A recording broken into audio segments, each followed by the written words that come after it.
La protection sociale en République du Congo demeure un défi pour les autorités. Ces dernières années, le pays a entamé diverses réformes en matière de protection sociale. Des réformes qui se sont soldées par l'élaboration des textes d'application des lois instituant les nouveaux régimes de sécurité sociale, ainsi que la prise en charge des travailleurs de l'économie informelle et de leurs familles par un système de sécurité sociale.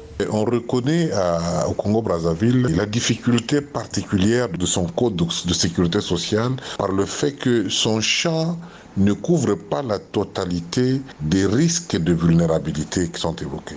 Et en plus, il ne couvre pas l'ensemble des personnes qui sont supposées bénéficier des mécanismes de sécurité sociale. Donc le Code de sécurité sociale au Congo-Brazzaville ne prend en considération en définitive que des personnes qui travaillent dans le secteur formel.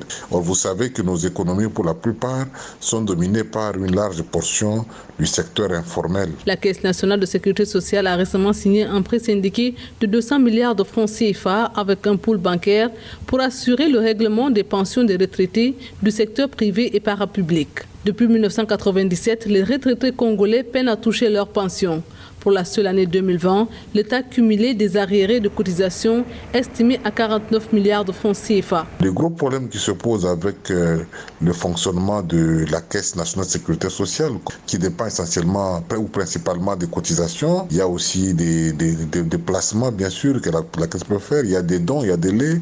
Il y a plusieurs sources de financement de cette Caisse de sécurité sociale.